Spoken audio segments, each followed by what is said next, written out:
हरे कृष्णा। आप सभी को होली की बहुत बहुत शुभकामनाएं। हर साल फागुन पूर्णिमा के दिन होलिका दहन के बाद खूबसूरत रंगों का त्योहार होली खेला जाता है।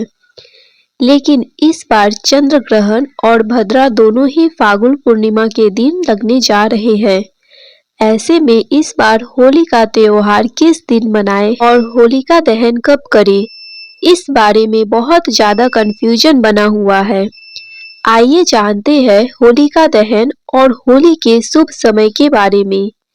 कभी भी होली का दहन भद्रा काल के समय में नहीं करना चाहिए और ना ही सूतक काल या ग्रहण के समय करना चाहिए। ज्योतिषियों के अनुसार भद्रा रहित प्रदोष व्यापिनी पूर्णिमा तिथि होलिका दहन के लिए सबसे उत्तम मानी गई है। यदि भद्रा रहित प्रदोष व्यापिनी पूर्णिका का भाव लेकिन भद्रा मध्य रात्रि से पहले ही समाप्त हो जाए तो प्रदोष काल के बाद जब भद्रा समाप्त हो तब होलिका दहन करना उचित रहता है। और अगर भद्रा मध्य रात्रि में भी व्याप्त हो तो ऐसी परिस्थिति में भद्रा पूज के दौरान होलिका दहन किया जा सकता है, लेकिन कभी भी भद्रा प्रमुख में होलिका दहन नहीं करना चाहिए। और इस बार पूर्णिमा तिथि 2 मार्च सोमवार को शाम 5:56 से शुरू हो रही है।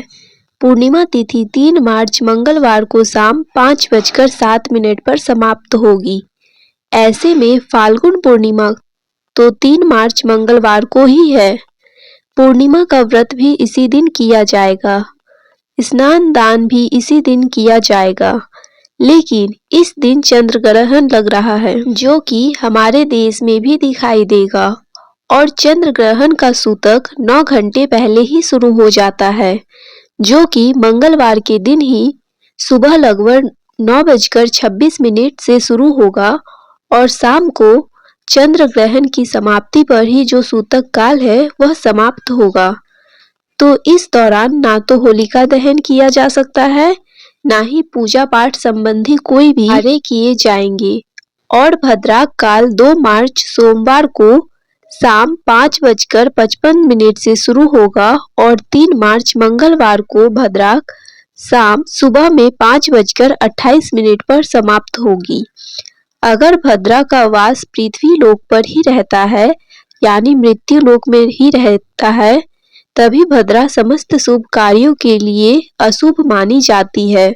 और इस बार की भद्रा का वास पृथ्वी लोक पर ही रहने वाला है, इसलिए भद्रा के दौरान किसी भी शुभ काम को करने से बचना होगा।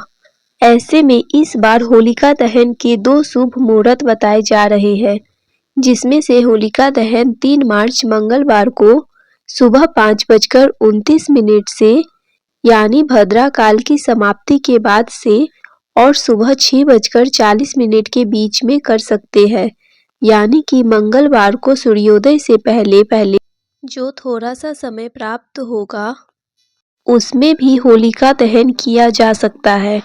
और इसके बाद क्योंकि सूतक काल और ग्रहण के बाद ही होलिका दहन किया जाएगा, इसलिए जो दूसरा होलिका दहन शुभ मुहूर्त प्राप्त हो रहा है वो होगा मंगलवार को शाम 6:46 से रात के 8:50 तक, यानी कि सूतक काल और ग्रहण के बाद में होलिका दहन करना ज्यादा लोगों के अनुसार यही माना जा रहा है।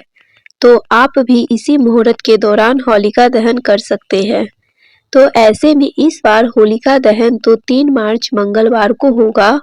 वही रंगों का त्योहार होली, जिसे दुल्हन भी कहते हैं, 4 मार्च बुधवार को ही होगा। होली 4 मार्च बुधवार को ही मनाई जाएगी।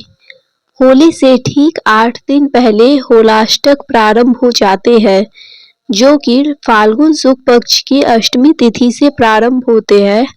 और इस बार फाल्गुन शुक्ल पक्ष अष्टमी तिथि 24 फरवरी दिन मंगलवार को सुबह 7:03 से शुरू हो रही है। ऐसे में इस बार होलाष्टक 24 फरवरी दिन मंगलवार से शुरू होंगे और वे 8 दिनों का समय होता है, जिसमें कोई भी शुभ या मांगलिक कार्य नहीं किए जाते हैं।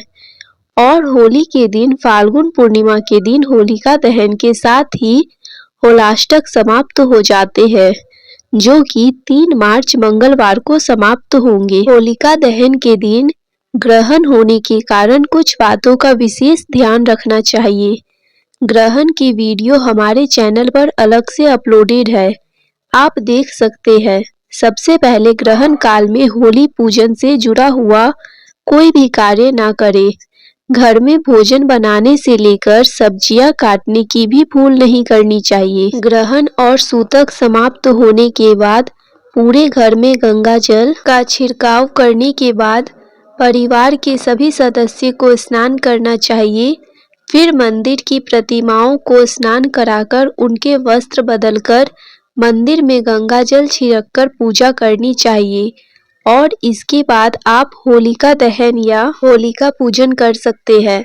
अगर आपने पहले ही होलिका रख दी है या होलिका दहन के लिए लकड़ियां इकट्ठा कर दी है, तो क्योंकि ग्रहण के समय नकारात्मक प्रभाव होने के कारण ग्रहण का कुछ अशुभ प्रभाव भी हो सकता है, जिसके लिए आप होलिका पूजन से पहले जहां पर भी होलिका इकट्ठा की गई है, लकड़ियां रखी गई है, वहां पर गंगा जल का छिड़काव अवश्य कर ले और अपने सभी आराध्य देवी देवताओं से प्रार्थना भी करें कि इस ग्रहण का या भद्रा का कोई भी अशुभ प्रभाव आप या आपके परिवारजनों पर ना पड़े।